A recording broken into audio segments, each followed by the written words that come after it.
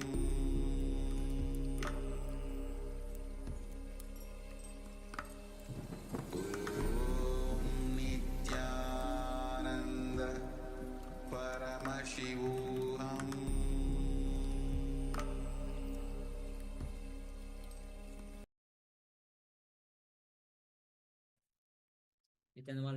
Nityananda. So now we'll be entering into a segment on Nithya Dhyaan. As throughout the day, it's a Lingamurti. Today, Swamiji will be gracing us as Lingamurti. So today, the whole session is going to be dedicated on Nithya Dhyaan. Nithya Dhyaan is a technique that Swamiji himself has given. So let's have a introduction to Nithya Dhyaan. So introduction. This is a technique that Swamiji himself has given to achieve the Nityananda state in you. So relax, resonate, and radiate with Nithya Dhyaan. This is a technique, this is a meditation for eternal bliss. Yes, not a bliss which comes for a moment and goes off. Eternal bliss. Yes, so let us start with a brief background about how this revelation happened to the Supreme Pontiff of Hinduism, Bhagavan Sri Nithyanaanda Paramashivamam. So this is in Swamiji's own words. He says, post-enlightenment, I was in silence for an extended amount of time. When I was doing research on meditation techniques to see how I could reproduce the same experience that happened to me in others. The first outcome of my research was the Life Bliss program, or Ananda Spurana program, where I worked on the 7 energy centers and devised a meditation technique to energize or cleanse each of the energy centers. This was followed by the Nityananda Spurana program, NSP, where I devised meditation techniques for each of the 7 sheaths of the energy body to help one have a peaceful and blissful death. Since then, I have been coming up with different programs like the Dhyana Spurana program, Atma Spurana program, etc., trying to help the individual to attain perfection and realize the true self in all possible ways and paths. I came up with around 100 different meditation techniques through all my programs, and each meditation technique was an attempt to raise the individual consciousness by working on some aspect of the being. So this is still Swamiji speaking. People have always asked me whether I had a meditation technique that I would recommend for everybody in general, which they could practice daily. When this question was raised again and again, I decided it was time for it. I wanted to formulate a technique which would be complete representation of my philosophy, my teachings and experience, that would be holistic and complete by itself, instead of focusing on any particular aspect of the being.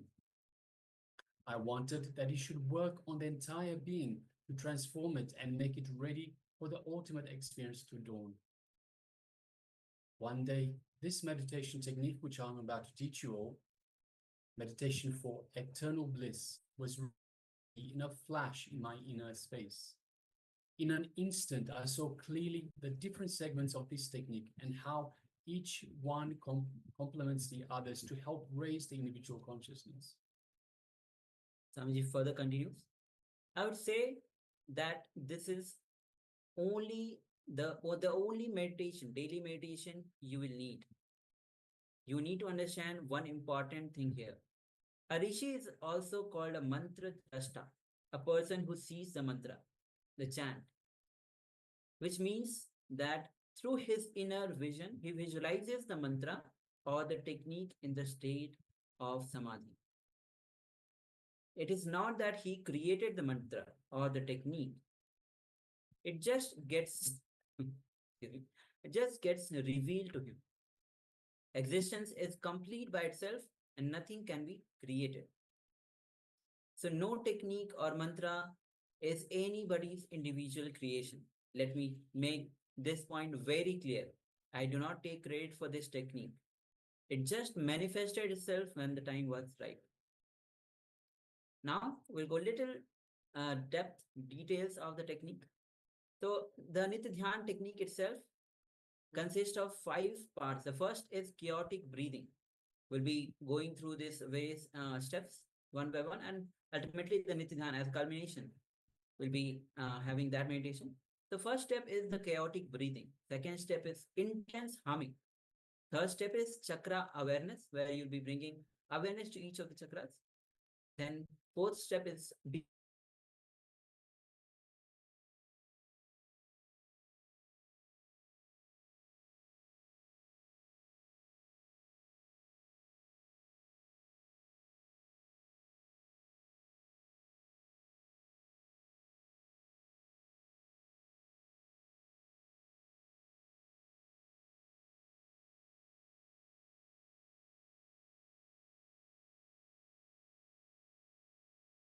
through about what is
I welcome you all with my love and respect. Let you all open all your 3 eyes. Om Nithyananda Paramashivoham.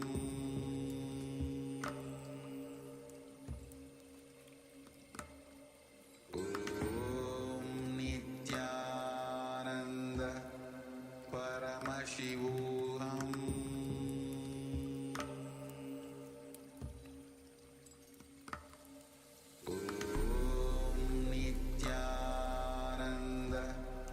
Paramashivoham.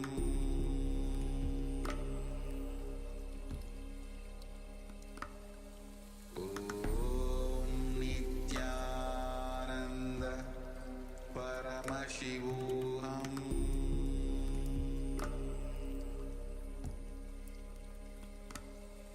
Om Nithyananda.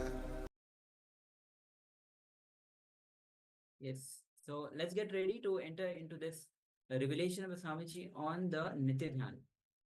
As we already discussed about the Nithyans, it's a technique that was revealed to Swamiji. So please come to the space of listening as we enter.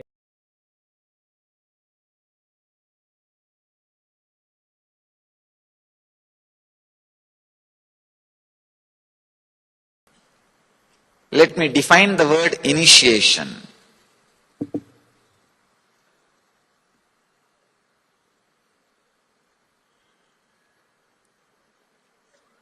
Day before yesterday, I was using a word, psychological revolution. Yesterday I introduced a word, Shastra Shastra. Understand?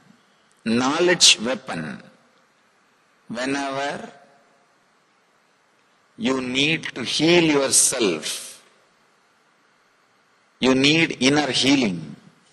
You need to bring yourself again to the life energy, many times you can see a simple disturbance from the outside or from the memory inside, either from experience or from memory, can drain your energy. Or even taking too many decisions drains your energy. Anytime you can see in your life, morning if you go and sit in your office, you don't have to do any work. Just take some 5-6 major decisions. You are already tired. You say, I am done. That's all. Either the incidents from outside or memory from inside or just simple decision makings makes you tired, dead. The truths, ideas, words, which brings you out of the tiredness, which brings you out of that low mood, which brings you out of that depression, gives you the energy, confidence, life. Those truths only I call as Shastra Shastras, knowledge weapons.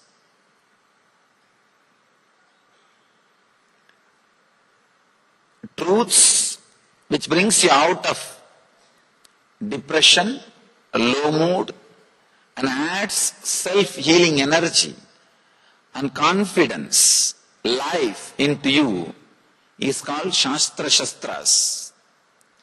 The truths which not only brings you out of the depression, destroys the source of depression once for all, is called mantra. Understand? The mantra word has two meanings. Mantrayate idi mantraha. The words which shows path for human beings is mantra. The truths not only brings you out of depression, once for all breaks the source of depression in you, is called mantra. Any mantra, if it comes from the enlightened, experienced inner space, you do not know why, how, what. Suddenly you see it is true. It clicks. Even though one part of your logic continues to fight, because if you accept the truth and start expressing in your life, many of the things, your vested interests, many things which you thought as life is at stake. That part may continue to fight, but the main, your being, your core will have that click. I know what he is talking is truth. Maybe too strong for me. Maybe if I start living it, too many things are at stake. These all can be a confusion or disturbance, doubt in the corner of your mind, corner of your heart, corner of your being, but the very core feels connected. If that happens to you, it is called initiation. Truth, when it comes out of an enlightened inner space and clicks, that's the right word I have to use. It won't be any. If you analyze, how could he convince me about such great thing and such a wonderful thing? You yourself will feel, how did I get convinced? You don't know. But suddenly your heart feels connected to the words which he is uttering, the truth which he is expressing. That connection, that click is what I call initiation. I'm trying to express some truths. Understand? Yesterday whatever I added is Shastra Shastra, knowledge weapons. It can bring you out of depression. It can bring you out of low mood. It can bring you out of that dull feeling to an inspiring, healing mood, energetic feeling. But today, what I'm trying to share can break the very core of depression, what we call root of your mind.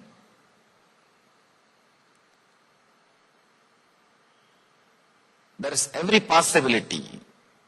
Just be available, receptive, and ready to let this Satya, truth work on you. Suddenly you will see that click, that initiation happens in you. Just a simple example here. See, if your life was filled with different kinds of incidents, joy, suffering, guilt, joy, pain, depression, sad, different quality of incidents. You do not look at the life as it is. Usually what we do,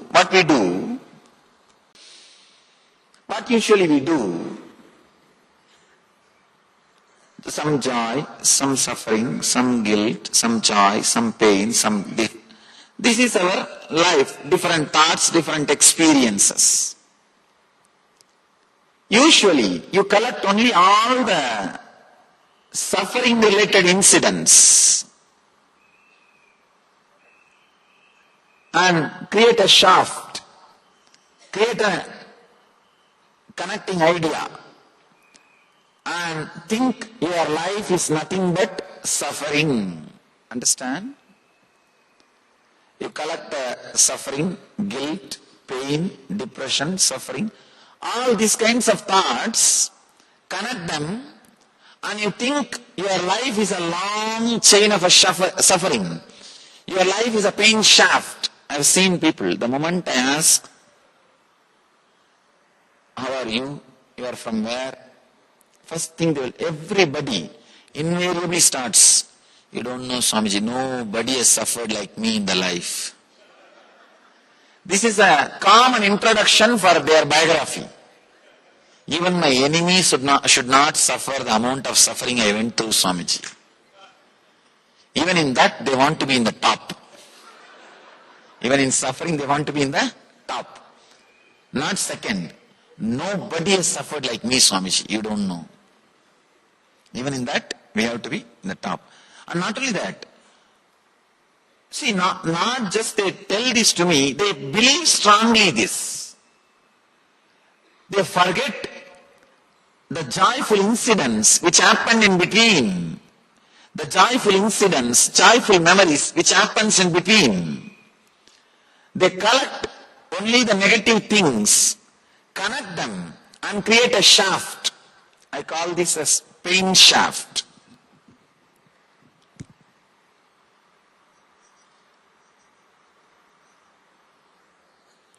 Pain shaft. Very rarely, sometime you create a joy shaft, but very rare, not only number, even the quality will be very rare.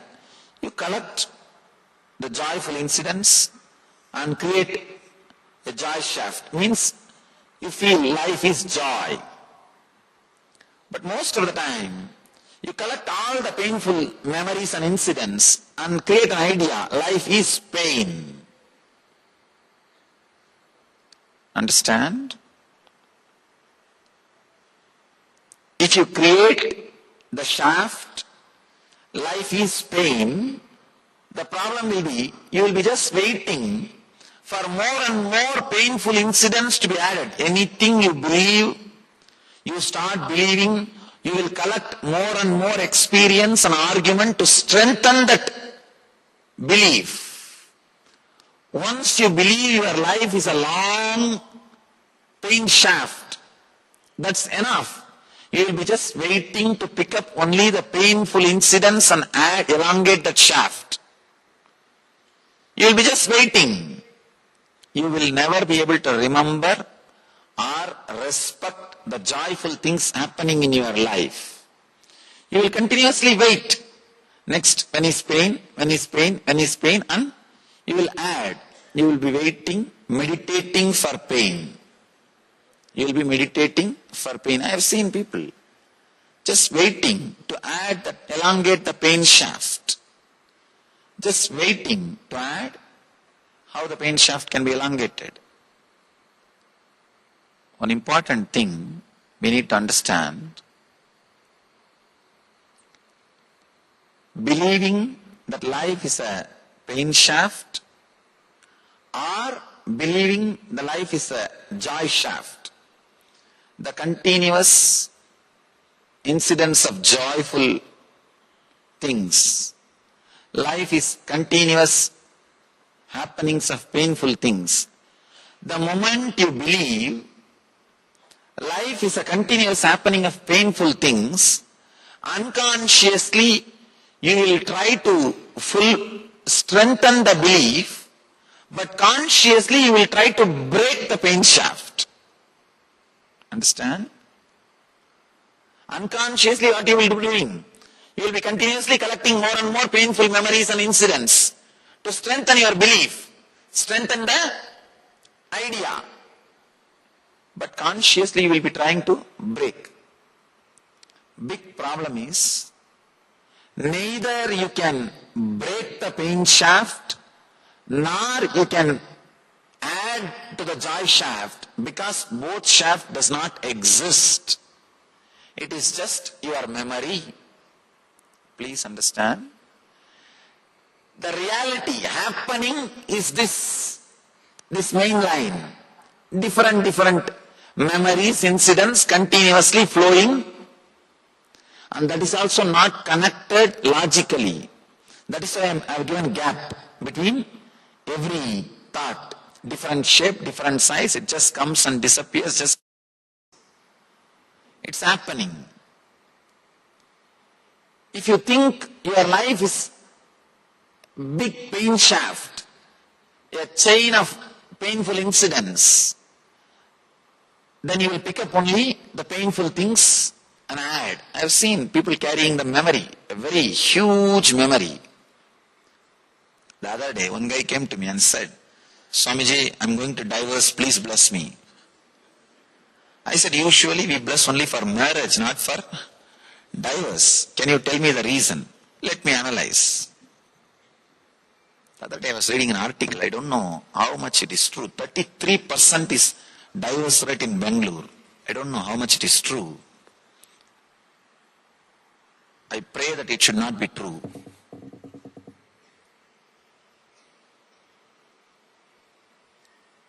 The West, 59% single homes. Understand?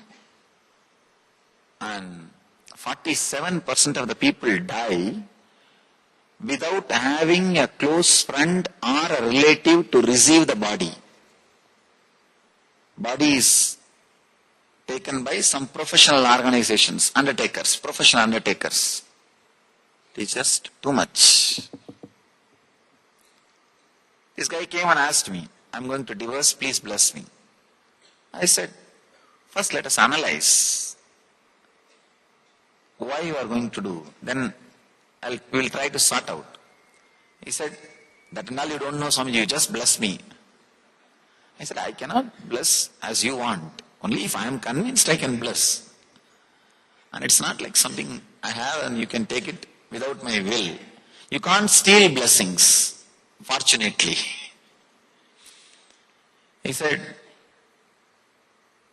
the actual reason, the immediate cause was,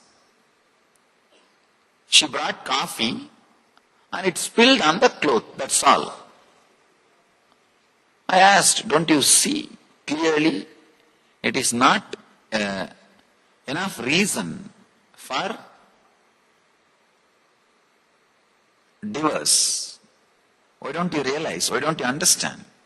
He said, you don't know, Swami. Today she will pour coffee, tomorrow she will pour acid, you don't know. No, he said he actually told me, you don't know, today she will pour coffee, tomorrow she will pour acid. I said, why don't you be little logical? Why don't you be little truthful. How can you connect coffee and acid? Sometimes it feels same. How can you connect coffee and acid? Don't you see the gap is too much? You are creating too much of ideas in your head. You are creating too many things. He said, no, Swamiji, you don't know. Last 10 years, how much I suffered with her, you don't know. I told him, do not just create a pain shaft. Just come out with incidents. Then we can analyze, look into it. Don't create a pain shaft. Pain shaft will stay only if you are unconscious. Please understand. Your opinion about life as pain shaft or joy shaft will stay only as long as you are unconscious, not when you are aware. I told him, just come out. Incident by incident, let us analyze. He started telling me, in South India, there is a habit, during marriage, in a small pot they will put a ring, and the bride and bridegroom, both of them are supposed to try to pick up that ring. Whoever gets it, it's theirs. It's a small game. These are all done. In those days, only during marriage, the bride and bridegroom will see each other. So it's like a technique for zeroing down the distance.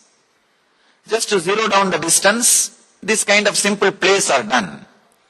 This guy is saying, Swamiji, even during that play, she scratched my hand with a nail. Now see the file he is carrying in his head. I was really surprised. From there he started telling me, after 2-3 minutes I told, stop. Much worse than police record. Much worse than police record. I said, I think you should not ask divorce, she should ask. Living with you, she should ask. Now this is what we are doing continuously. Sometime about others, sometime about ourselves. But constantly we create a pain shaft or joy shaft. One important thing we forget.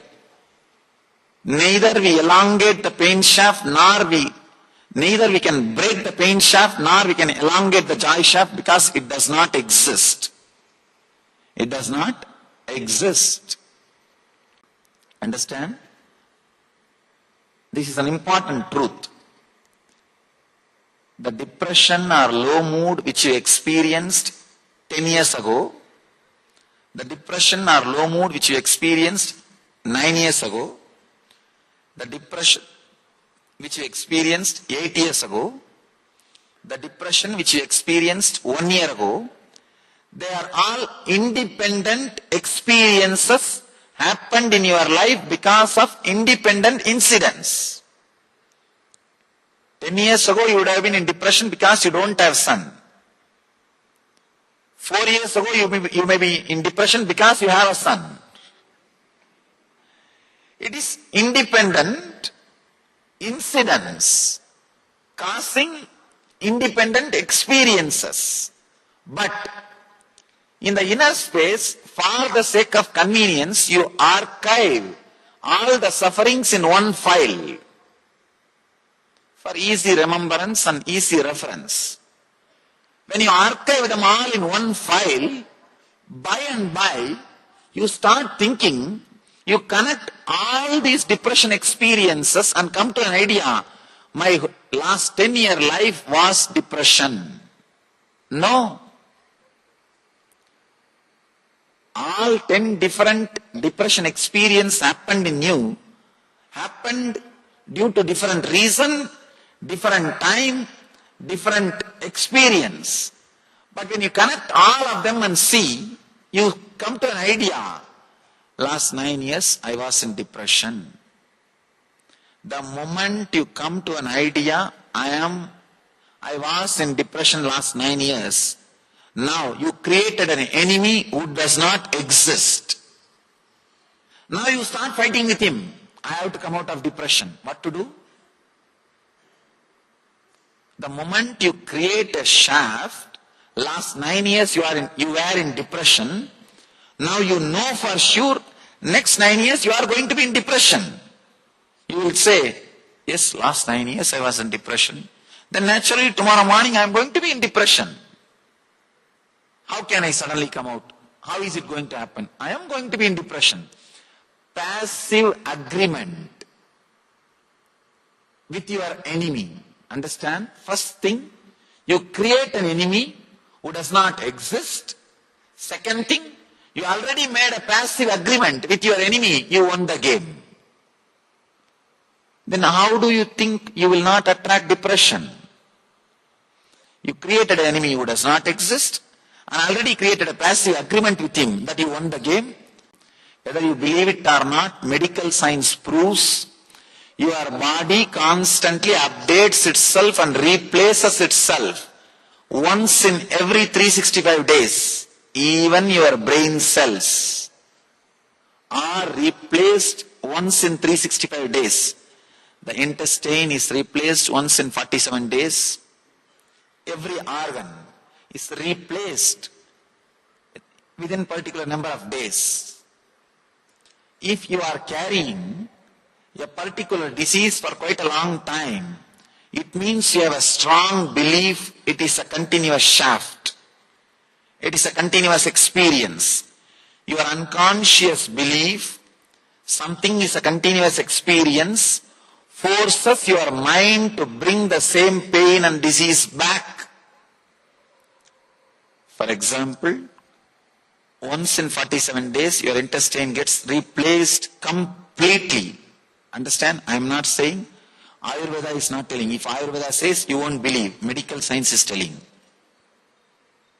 The logical, allopathy medical science is saying, once in 47 days, your intestine cells are completely replaced.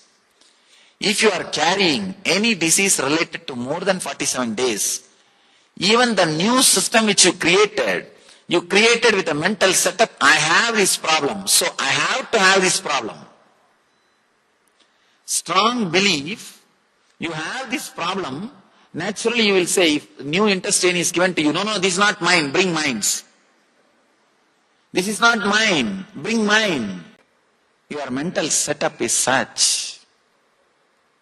We strongly believe the depression or disease is a shaft happening inside us. It is not. It is not. The depression you experienced 10 years ago, the depression you experienced 9 years ago, the depression you experienced 8 years ago are independent, unconnected incidents, experiences. When you connect all of them and see, you created a pain shaft, depression shaft. Oh, my life is depression. Now, you are ready to get defeated by the unknown enemy. One important thing, this is a very basic truth. Neither you can break the shaft, nor you can elongate the shaft because the shaft does not exist. All you can do is just be aware that it does not exist. You created it. Understand? For the sake of convenience and easy reference, you put all the depression incidents in one file and kept. By and by you started believing all of them are existentially connected. No. They are not existentially connected. All your different experiences. One more thing. The moment you believe all your depression is connected and you are a depressed being, the small joyful things happened in between will be forgotten by you. You will not even remember them. Understand? You will not even remember them. That is what I am saying. Not having clear picture about past. If you have a clear picture about your past, it will become a solid experience. It will not be a load. It will become a strength. Undigested past is a load. Digested past is a strength. We don't digest our past. It stays on us like a load, like a headache. The shaft does not exist.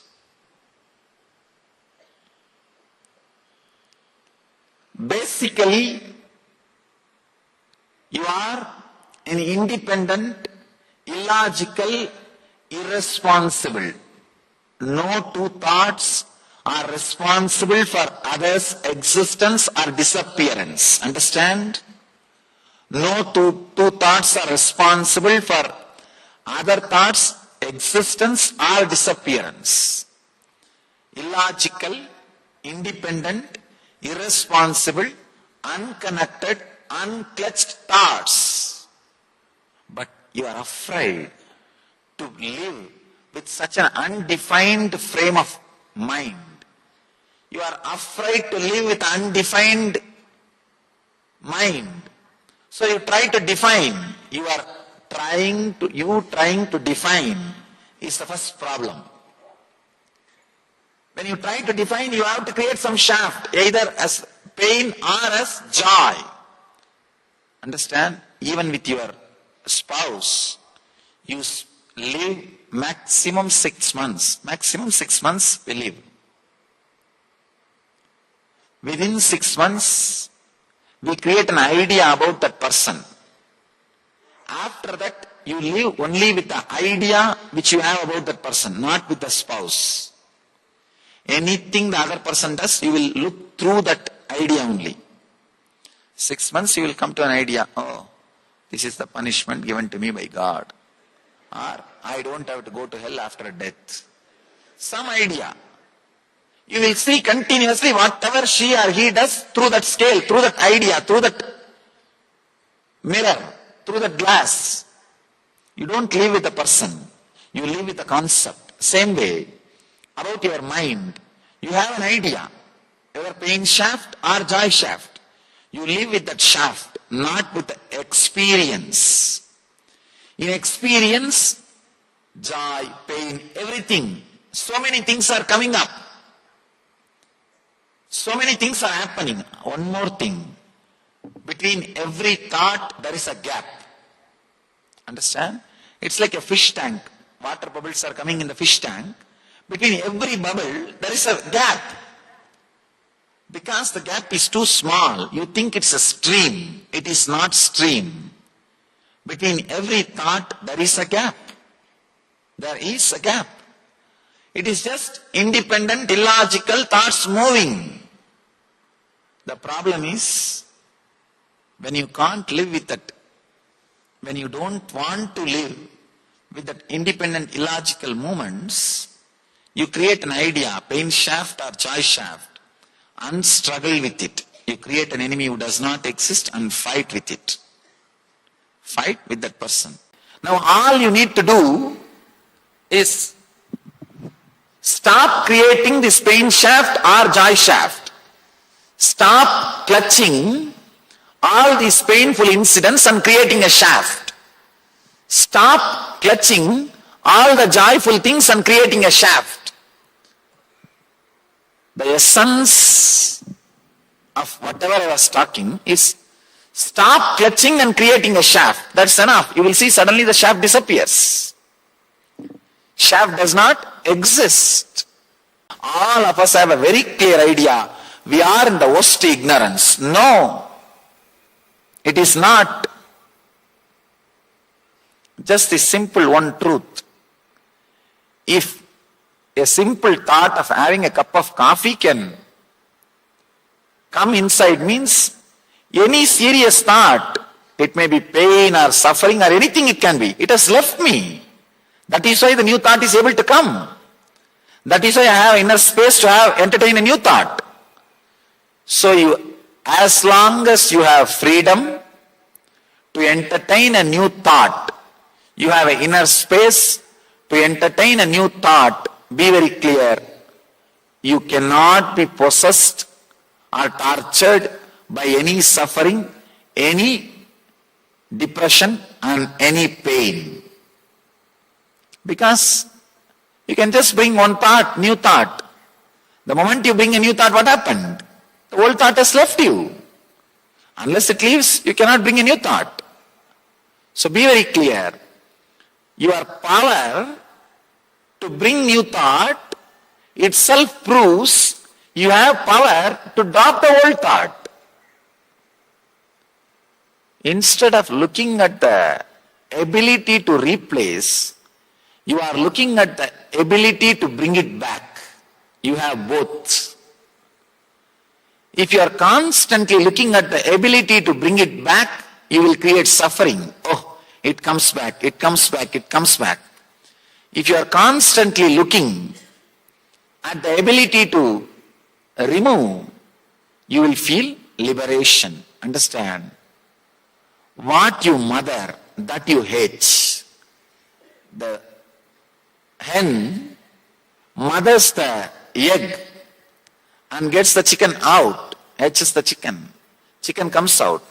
If you are mothering the thought you can replace any suffering, you will bring that into reality. If you are mothering the thought, no, whatever I replace will come back, you will bring that in your experience. If you are mothering the thought that it is going to come back, it will come back. If you are mothering the thought, it is going to go out, it will go out. Where you put your awareness, where you put your attention is the important thing. Understand? Your very ability to get a new thought shows you have ability to discard a old thought. Any thought can be discarded by any simple thought. This simple understanding is more than enough. Understand? Your suffering can rule you just because you are afraid of it. Have you seen in this underworld dadas, when they get created, they too will have fear, deep fear. But just your fear towards them will empower them. Same way, your mind too has fear about you. But your fear about your mind, your fear towards your mind just empowers your mind. Your mind also sometimes feels, oh, what is this? But you are more afraid of your mind. Then naturally what happens? Your mind gets empowered. All you need to do, understand, this is the initiation. Anything, one more thing, even once if you can replace your depression from your inner space, have confidence. I replaced. I can do it again. That's all. If 10 times it comes back, let me do it 10 times. That's all. The very clarity I am going to do. Understand, there is a very beautiful story in Buddha's life. Buddha says, whenever I sat in meditation that I am going to get up, after a few hours, I never became enlightened. Once I decided, if I am not going to become enlightened, I am not going to get up from this seat. Idam asanam sushyate sariram. Very beautiful Sanskrit sloka. Let this body dry up in this very place. Till I became enlightened, I am not going to move. Buddha says, the moment he created this strong clarity, authentic sankalpa, will, he says, next second I became enlightened. Next second he became enlightened. All you need to do, when you replace your suffering, if you are thinking, no, 10 times today I can replace, 11th time if it comes back, tomorrow only I have to try, then nothing will happen. Decide, till it stops coming, I am going to replace. That's what I call courage, dhira.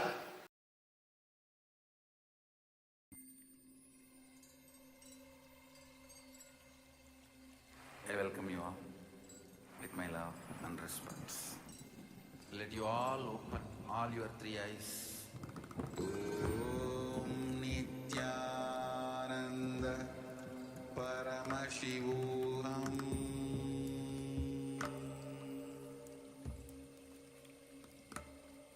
Om Nithyananda Paramashivoham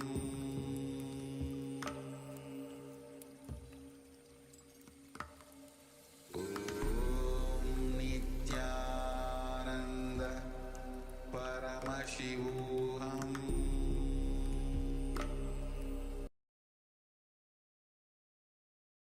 Yes, Nityan, all of you. So this is Swamiji very beautifully explained how we create shaft, and most of the time we create a pain shaft. Very rarely we create a joy shaft.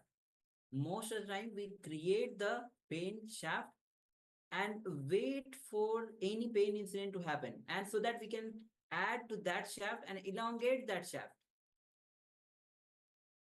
And the beauty is each of these incidents which by collecting which we make shafts are totally independent incidents. And that's why the shaft which you make cannot be elongated, because the shaft itself does not exist. So we create the pain shaft. It's like a enemy which does not exist, as Swami says, enemy which does not exist, and we try to fight with the enemy. It's not going to work. So the whole Swami says beautifully that if one thought can replace the other existing thought, then you can again replace any thought. So how many times you are clutching to any thought, you can go on unclutching again and again and again if that comes again. Yes, so Swamiji beautifully tells us that we make a pact with this enemy. So we create the enemy that does not exist, and we create a pact with this enemy saying that you've already won. So it is very important that we understand that these do not exist. It is very important that we do not try to elongate something that doesn't exist, try not to fight something that doesn't exist, because it is indeed pointless. So we must understand the fact that these are just figments of our imaginations. In fact, what we do is, see, we already come up to a conclusion, we already make a decision, and then we look for reasons why we are right. So we don't look to see what is, we look for reasons why we are right, to prove ourselves right, to prove ourselves, our ego saying, yes, this is the conclusion I came up with, and this is proof for it. So see, understand, there is no shaft. These are all independent incidents that are independent from one another. They happen because of completely different reasons. They have nothing to do one with the other.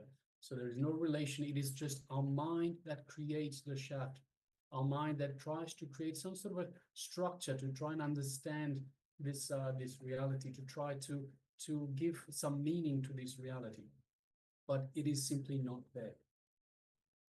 All right, so now let us move on to the next segment in our program for today. So understand, today it's about the Nithya Dhyaan meditation, and let us start now by going into the meditation itself, or into what is meditation and why do we need to meditate. So Swamiji will be beautifully relating these wonderful revelations in terms of what and why meditation.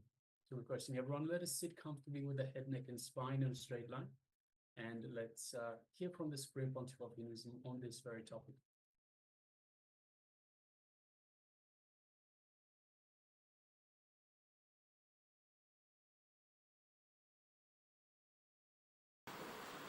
Wow.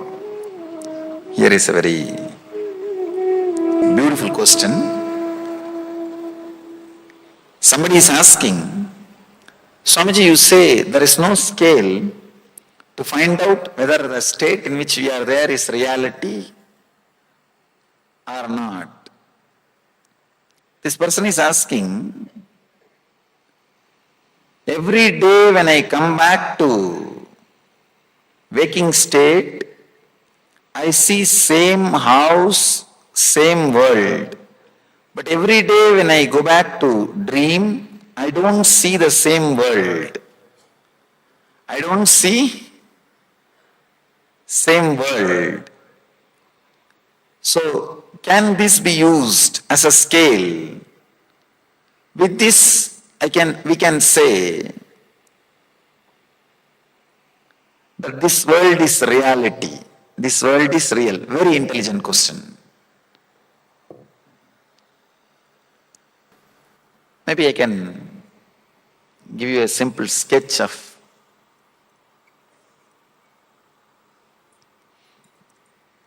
then we'll be able to understand.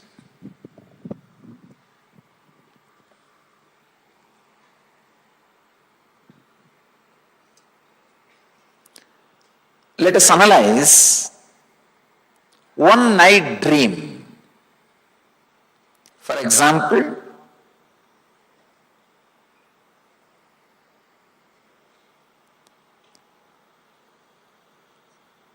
"14th night you are sleeping, 15th morning you are waking up, around 10 hours. 10 hours you are sleeping. Have you ever realized in one night dream you would have lived some 10 or 20 years of life? From your college you will start from your college period and slowly move step by step and go up to your marriage, having a child, and your son's marriage. Sometime you live even 10 or 20 years of life in one night dream. How many of you experienced even at least once this? Living 10 years or 20 years of life in one dream. How many of you experienced at least once in your life? Raise your hand. Of course, means you can recollect now what I am exactly trying to present or tell you. 10 years of life you are able to live in 10 hours of dream. Am I right?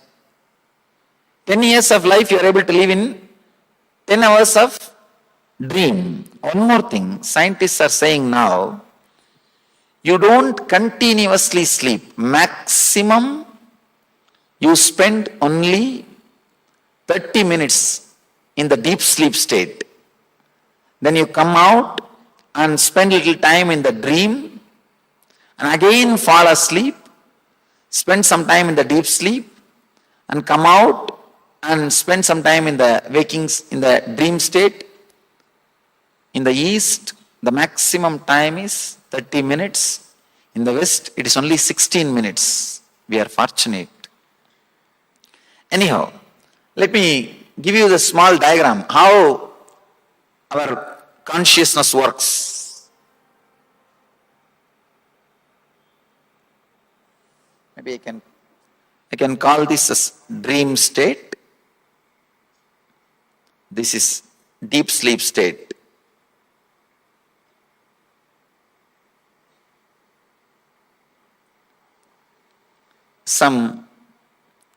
You fall into the deep sleep, maybe half an hour you spend there, then come back to the dream and go through some dreams, again fall asleep,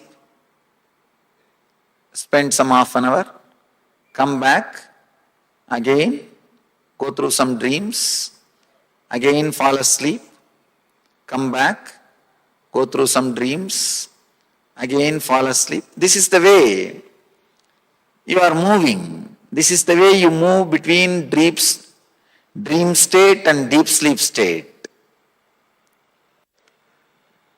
Understand, in one night, 10 hours you spend, you dream as if you lived 10 years of your life. Means in the first episode, you see you are in college. The second episode, when you come back, you see you are getting married. In the third episode, you see you have a son. Maybe in the fourth episode, when you come back, you see your son getting married. An important thing you need to understand, when you fall asleep and come back, when you fall asleep and come back, in these different episodes, you do see the same world even in the dream state. Am I right? You do see the same world in the dream state. Understand, it's a very subtle point, very subtle understanding. If you can catch, it will really lead to a very big clarity which can really revolutionize the way in which you think about your life, the way in which you try to solve the problems of your life. There is a beautiful story. One person was dreaming. In the dream he saw a tiger chasing him and shouting, "Oh, tiger is chasing me, save me, save me." There was a guy, another one guy sleeping next to him. He got up and he saw that his friend is shouting, "Tiger is chasing me, save me, save me." What he is supposed to do? He is supposed to just tell him, "Hey, get up." Instead of that, if he tries to supply some weapon, you don't know what will happen. He may injure, he may kill himself or he may kill you. You do not know how to decide. If you understand these basic things, suddenly you will see the decision making will be revolutionized. The cognitive shift will happen in you.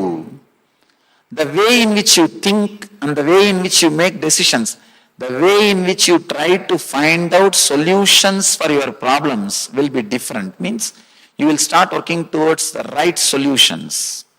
The right solution at that moment for that person is just asking him, "Wake up." That's the right solution.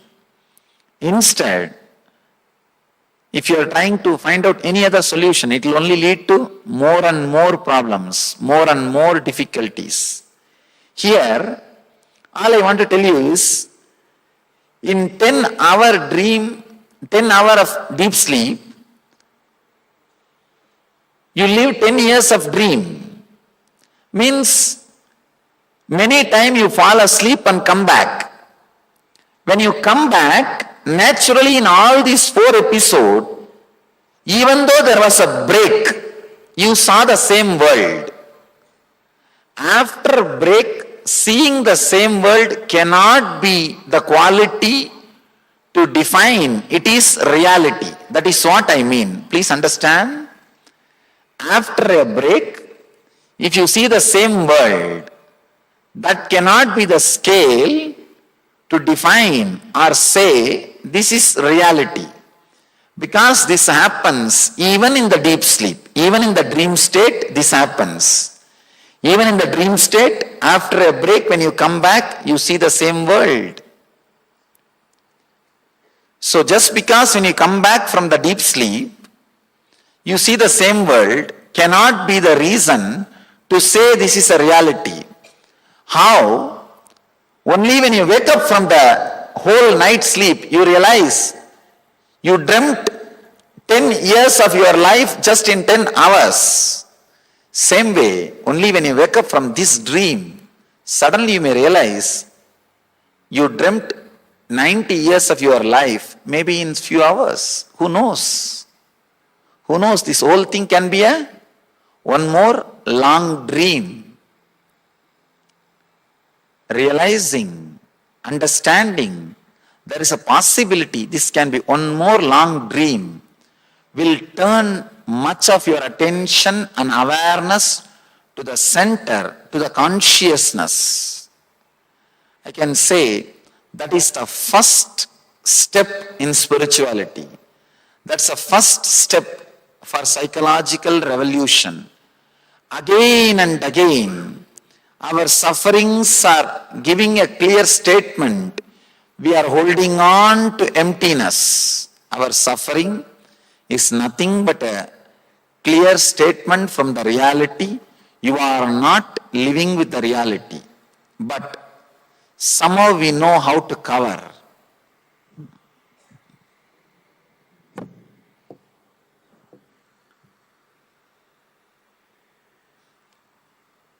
The first chapter of the Gita is called Arjuna Vishada Yoga, means depression, confusion. We also face the depression and confusion in our life.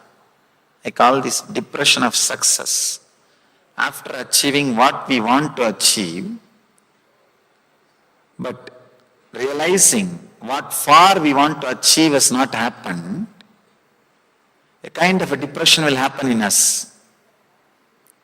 Very few rare intelligent people only understand that I am facing this suffering or depression because I am not living with the reality. Here, all I am trying to tell is just because you are seeing, do not think you are living with the reality. Usually I face another one question on the same line. Swamiji, not only I am seeing this world, even the people who are living around me are seeing this world same way. How can you say it is a dream? Understand? In the dream, if you are seeing a particular city, if you are dreaming that you are going to that city with your whole family, not only you, the family which is with you inside your dream also will see the same city. Because they are also projections of your own mind. So just because the people who are around you seeing the same scene does not mean the scene is reality.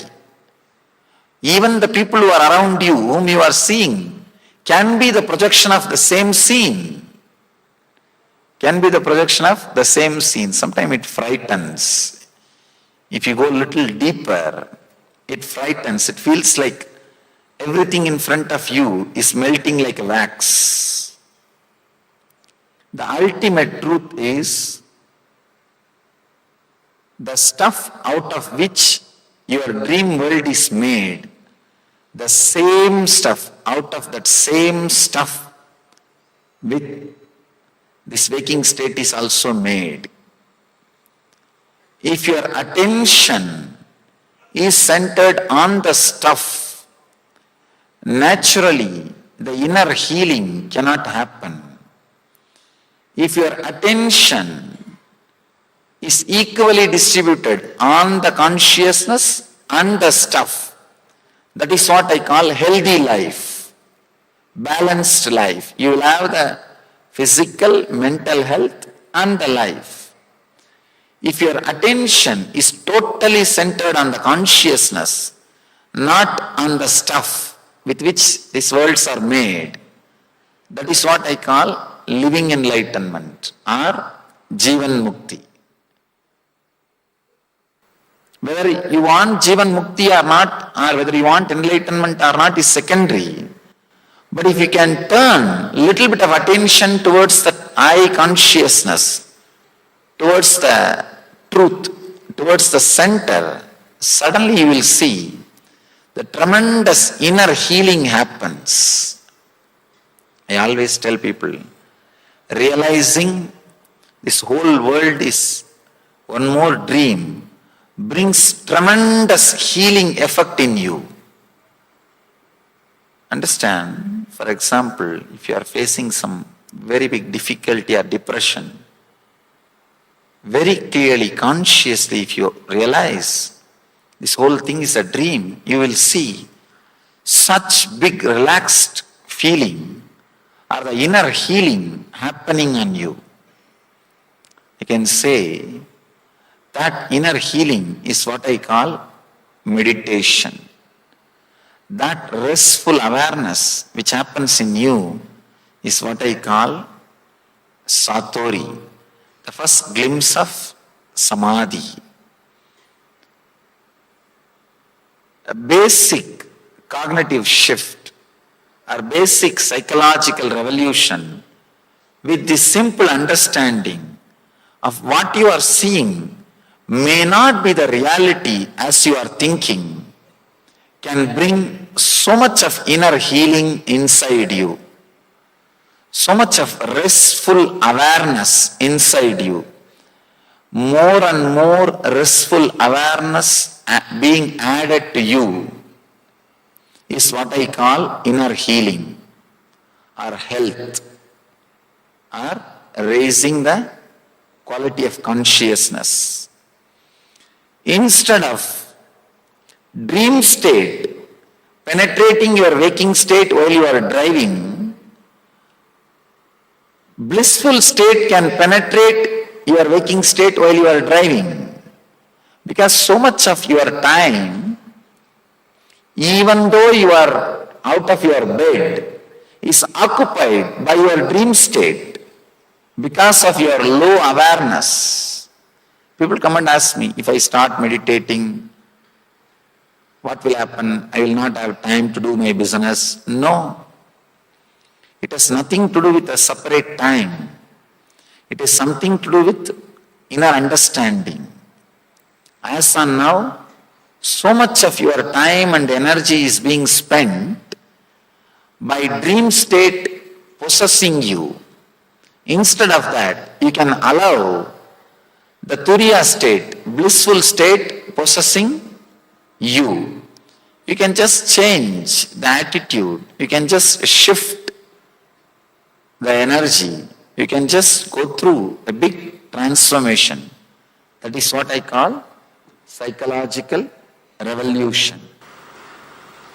Why meditate? A single line answer will be to raise the frequency of your consciousness. How it heals, we can understand with this small diagram. I'll try to present a simple diagram, how our mind works, how the meditation influences our system, how meditation directly affects our hardware and software. Our hardware is physical body, our software is our mind. Let me try to give you a simple diagram. You can understand what meditation can do, why meditation needs to be practiced. I think I can explain from here.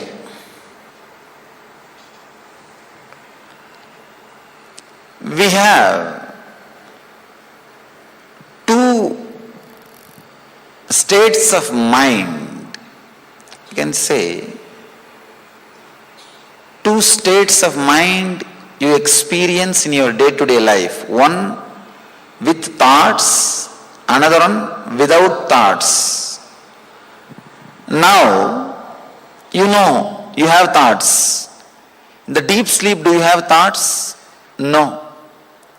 So with thoughts, without thoughts, these are the two states of mind. Two states of being means the deeper level.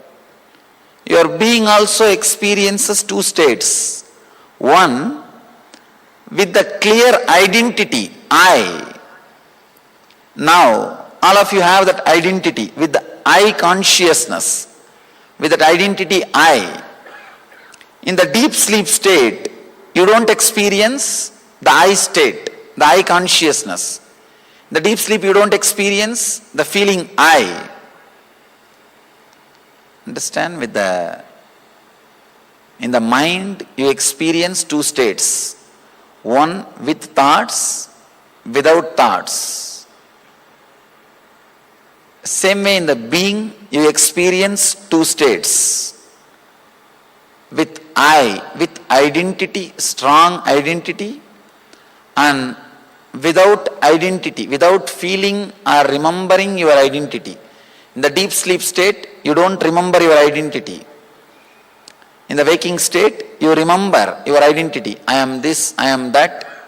Usually, constantly, you will be remembering or you will be reminded about your identity. With I consciousness, without I consciousness. Now, if we just understand how this state of mind and the state of consciousness connect with each other and create different states in your being, different states in your consciousness. First, with thoughts and with I consciousness, that's what we call Jagrat state, wakeful state. Of course, most of us are now in that state. I can't say all, at least most. With I and with thoughts, you have the identity I and the thoughts are moving. The frequency of I is more than the frequency of thoughts. That is why you are able to control the thoughts. If you want, you can control a thought. If you don't want, you can remove a thought. If you want, you can create a thought. With I consciousness and with thoughts, this is called Jagrat state, waking state. Next, dream state. You have thoughts, with thoughts, but there is no consciousness, there is no identity. That is why you will see sometime in your dreams, you will feel as if you are in college, but you will be sitting with your son. Means there is no clear identity. The identity is not logical, it is not clear. Not only that, the depth, frequency of the identity, frequency of the I is lower than the frequency of thoughts. That is why you are not able to control the thoughts. In the waking state, frequency of I is more. That is why you are able to control your thoughts. In the dream state, the frequency of I is lower than the frequency of thoughts. That is why you cannot control the thoughts in the dream. If at all we have a freedom to dream what we want, we know what all we will be dreaming. What kind of dreams we will be choosing. The dream state, the I state, the consciousness is lower than the thoughts. That is why we say there is no I, but there are thoughts.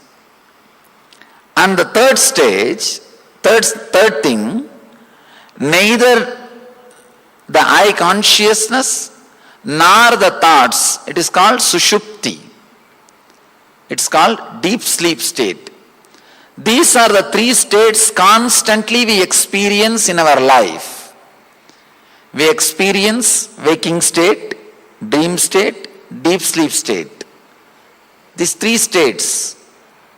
There is fourth state which we have not experienced. That is what we call Turiya. There are no thoughts, but the identity I exist is there. It's a very strange experience. Very rarely you might have experienced, very rarely one or two people experience in their life.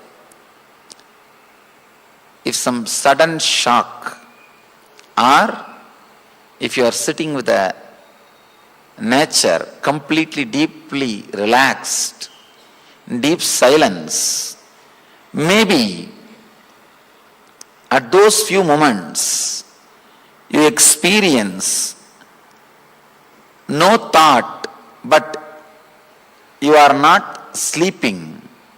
The identity is alive. The I, the consciousness is alive. You know you are alive, you are awake, but there is no thought. This is the fourth state. As on now, most of us have not experienced this state. This is what we call Turiya. We experience only these three. Now, the problem is the reason for all our physical and mental illness, diseases is the dreaming state. The dream state starts penetrating, overlapping the deep sleep and thinking. If your waking state is penetrated by the dream state, it's called daydreaming. If your night, deep sleep is penetrated by dreaming, it is called disturbed sleep. Continuously, in the night time or in the daytime, your dreaming state, your swapna is disturbing your life. The more your deep sleep state is, your sushupti is disturbed by swapna, you will have chronic fatigue and insomnia problems. More your waking state is disturbed by the swapna, you will have daydreaming, less awareness. Sometime you can see, you will get into your car, drive for 10 kilometers, you will reach your office. Only when you stop in your parking lot and get down, take out the key, suddenly you will realize, oh, you drove for so many miles. You would have taken hundreds of decisions to press the clutch, to press the brake, to stop or to run. You would have taken so many decisions without your awareness. Suddenly you realize, oh, I finished my driving. Means the dream state is overlapping, penetrating the waking state. More and more the dream state is penetrating the waking state, the frequency of your consciousness will come down. You may live in the human body, but you will not be living the human life. The frequency comes down. You do not know what decisions you are making. You do not know what kind of words you are thinking. You do not know what is happening inside you. It's like living inside a house, but you do not know what is happening inside that house. Living in the waking state, which is continuously disturbed by the dream state, is what I call living in hell. Now, all the physical and mental disorders are directly from this dream state penetrating either deep sleep or waking state. Waking state or deep sleep state, both if it is penetrated by the dream state, you will have physical and mental disorders. If the dream state penetrates the waking state too much, that is what we call depression, because you will not have the clarity to think further. You will not have clarity to move further. You will not have freedom or energy to move further. That is what we call depression. You will feel like all doors are closed. All possibilities are over. Why meditate? Let me come back to the question. Why meditate? Meditation is needed to create more and more influence, awareness over your thinking state and unconscious state. Instead of dream state penetrating thinking and instead of dream state penetrating waking state and deep sleep, your Turiya, the fourth state, the blissful state is supposed to penetrate the waking state and deep sleep state. The more and more you meditate, raise your awareness, raise your consciousness. The fourth state, Turiya means fourth. You can't name this state. Or you can give any name. Samadhi, enlightenment, Atmajnana, Brahmajnana, Nirvana. Any name you can give, different names, but same state. This state, if it starts penetrating, overlapping the waking state and deep sleep state, you will see health in the body and in the mind. You will see health in your being. The purpose of meditation is to experience this state at least once, the fourth state at least once, and bring more and more influence of the fourth state on your waking and deep sleep state. If your waking state and deep sleep state is totally influenced by the fourth state, the Turiya, that is what we call Jivan Mukti, living enlightenment. Meditation is a method, technique to bring more and more fourth state in your day-to-day life. If you experience the fourth state in your waking state and the deep sleep state, you are meditating. The purpose of meditation is to bring the fourth state into your waking state and deep sleep state. Maybe the physical health and mental health, everything is byproduct. Of course, it happens, but it's a byproduct. The purpose, main purpose is to experience the higher states of consciousness.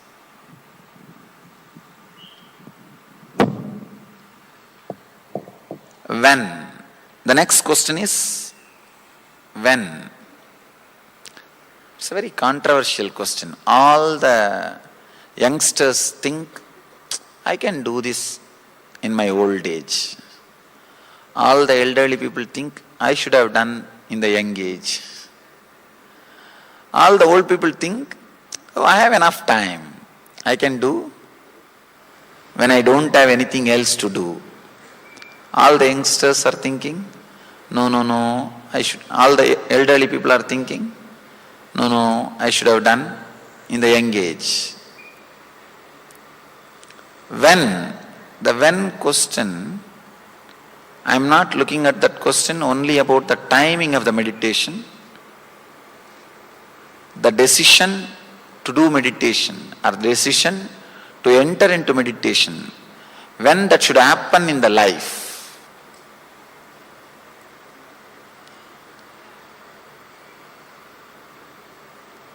Meditation is just like a reading owner's manual before you start driving the car. The person who does not read the owner's manual before driving the car will naturally end up in accidents. Same way, the person who has not started the meditation before entering into the life will naturally end up in suffering and depression. Basic things for the life is the psychological revolution. Understand? One more thing I wanted you to understand. This question, when meditation, needs to be understood and analyzed very deeply. Meditation is the basic thing for the life. It's a very basic need. As I was telling, like owner's manual, reading the owner's manual. Meditation is like a owner's manual for your body, for your life. The moment you start living, you need to go through.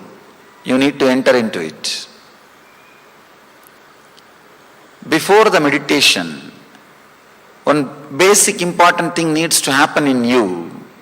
Psychological revolution means understanding about self, world and God. As on now, the understandings we are carrying are insufficient. They are not able to give a rest in your system. Understand? When I say the word psychological revolution, I mean having a clear understanding about the self, world and God, the source of the self and the world, God. The understanding which gives you a complete rest through which you are able to solve all your life problems, through which you are able to find your own life solutions. That is what I call psychological revolution. If you are able to find solution for all your day-to-day problems by the understanding about you, world and God, you had psychological revolution. If you are not able to find solution for your day-to-day problems through these three understandings, then you need to learn. Only a person who went through psychological revolution can meditate. Till then, any technique you try. People come and tell me, Swamiji, the moment I close my eyes, I get more number of thoughts than before meditation. If I am doing something, I have less number of thoughts. The moment I close my eyes and try to meditate, I have more number of thoughts, I have more problem. Means the psychological revolution has not happened.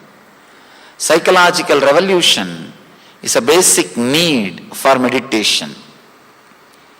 When we address the question, when meditation, we should say after psychological revolution, means the clear understanding about you, the clear understanding about the world, and clear understanding about the God, which is the source for you and the world.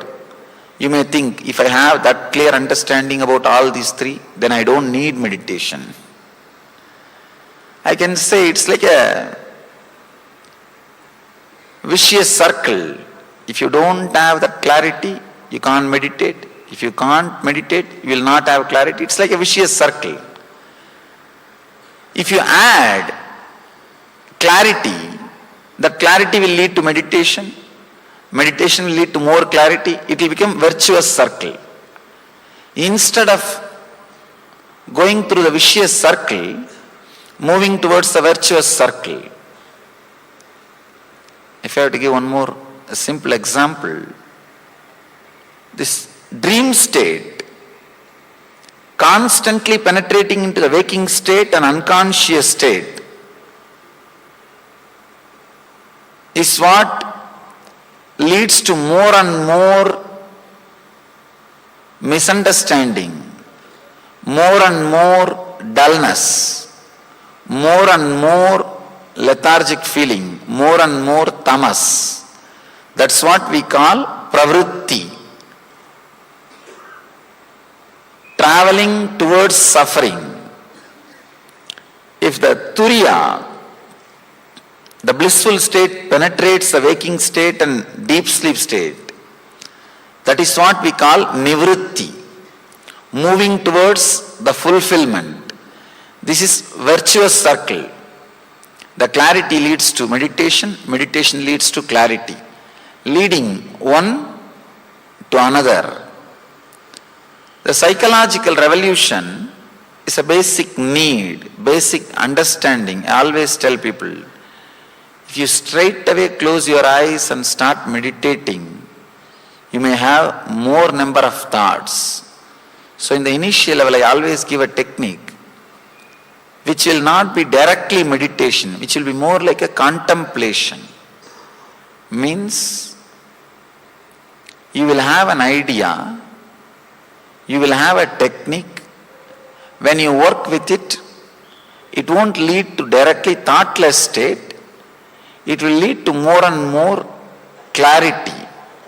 It will lead to psychological revolution. You will have an intense space where you can analyze your understandings, where you can consider your decisions, where you can rethink again and again your desires, your fears, your worries, what you think as the base in your life. You can again and again look into these details. You can again and again look into these things. Otherwise, many times we do not know what is our desires. People brag just in the outside world, but they do not know what they are talking. Small story. 3 old ladies were sitting and bragging about their sons. One was saying, "You don't know about my son, how much he loves me. He personally took me to a travel agent and arranged for my vacation and did the best possible arrangements and gave me 20 days vacation." The other one said, "You don't know what my son did. He got a separate, not only the travel agent, vehicle, a separate flight. He arranged everything for 1 month." Third one said, "You don't know what my son does. He goes to the costliest psychiatrist. All he talks is about me."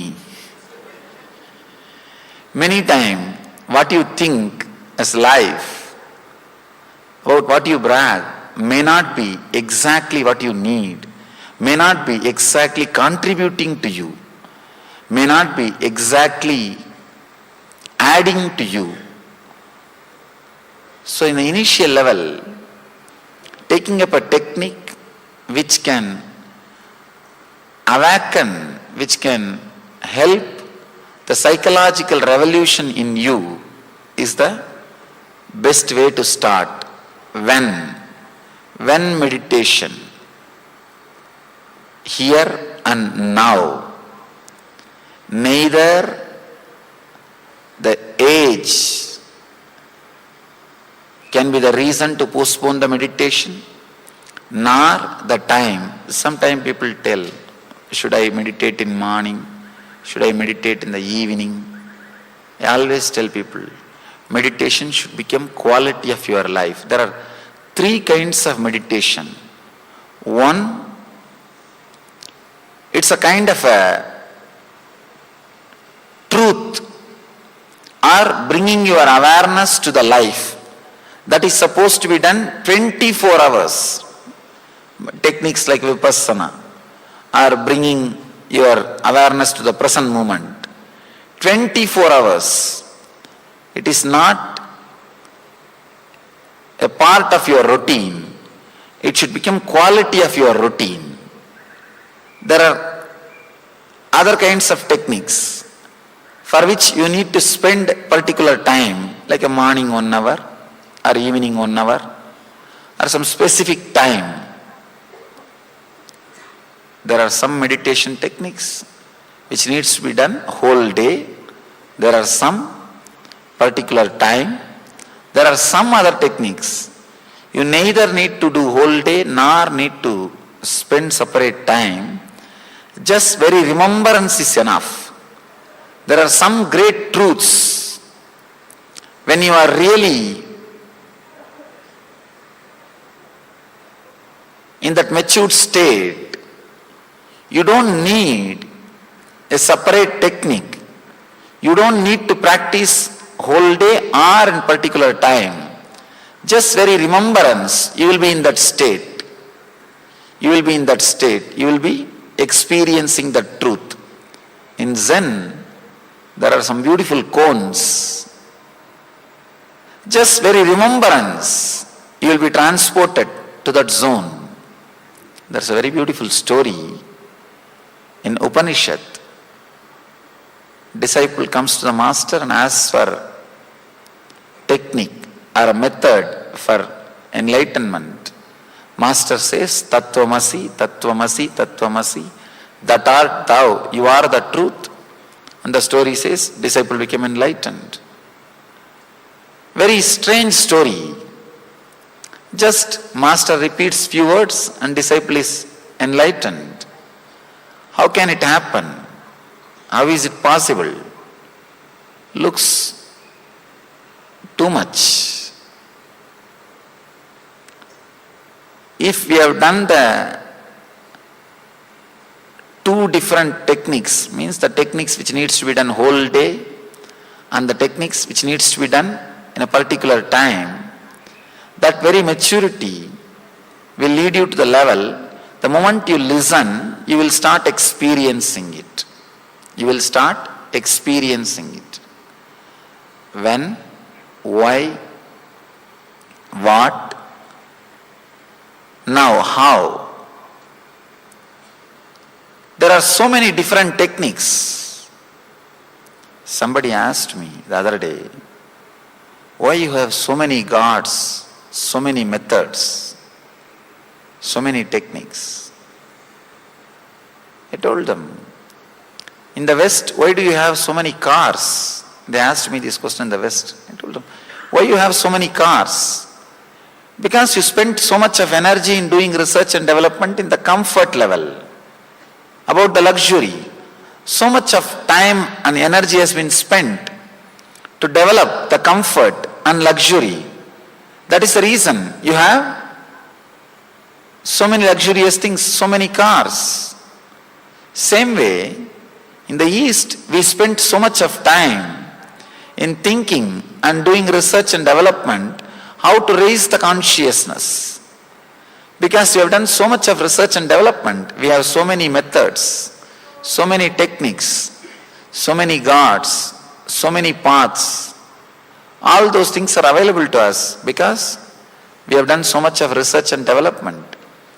We have hundreds and thousands of techniques in front of us, so many methods. We will see 3 techniques. Each day we will do one technique. Today we will do one technique. Working on our mind, inner chattering. Tomorrow we will do a technique to release the engraved memories. Day after tomorrow we will do a technique to go to the deepest silence or the core of our being.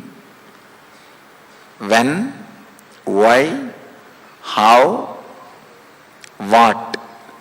All these basic questions about meditation.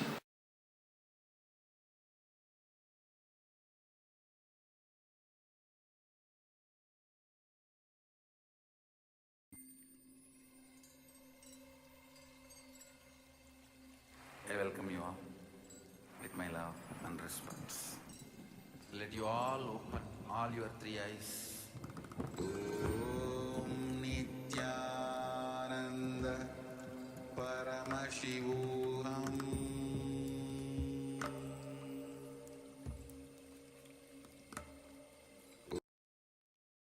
Nithyananda, all of you. So this was the revelation with Swamiji on meditation. What, how, and why meditation. So it started with how the dream state, like how do we know that this state is actually a waking state or real or dream self. So Swamiji very beautifully explains throughout this whole sessions about how he gives a beautiful example of a butterfly, a master who was sleeping and he thought he was a butterfly in the dream. And disciple asked him, why are you crying? Because he was crying after that. So he said, I don't know whether I am dreaming that I became a butterfly, or the butterfly is dreaming that it has become a master. So there's no clear definition that this is actually a reality or dream. So Swamiji touched about the thought per second, when the gap between the two thoughts, that is called shana. When that gap is more, the more restful awareness will be, the more you will be joyful, blissful, and the more number of the gap is, when the gap is very small, you'll have more number of thoughts, which is Swamiji introduced as TPS, thoughts per second. So shana, the gap, when the gap is more, less TPS. When the gap is very less, more TPS. The more TPS means more restlessness, more depression. You'll be running. More less TPS, less thoughts per second means you'll be joyful, blissful. And Swamiji introduced how the fourth step, when Turiya penetrates into your dreams, deep sleep and the waking state, it brings, of course, brings health and clarity. That is just a byproduct, but the purpose itself is to have that glimpse of that consciousness. That is the purpose of very existence. Yes, and that wonderful summary. The reason why meditate, so the segment itself was why meditate. The reason itself is to experience the higher consciousness, to experience that higher consciousness levels.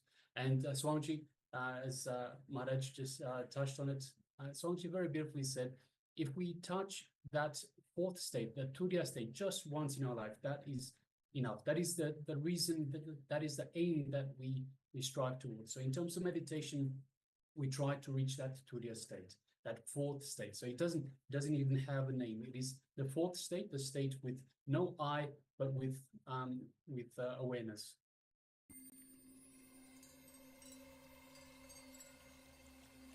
I welcome you all with my love and respect. Let you all open all your three eyes. Om Nithyananda Paramashivoham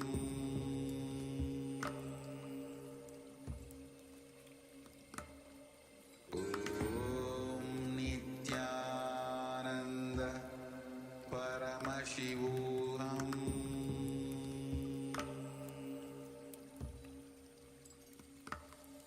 Om Nithyananda Paramashivoham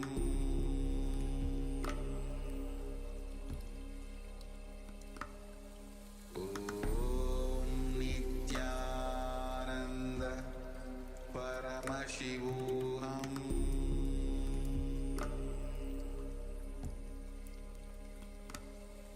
Om Nithyananda Paramashivoham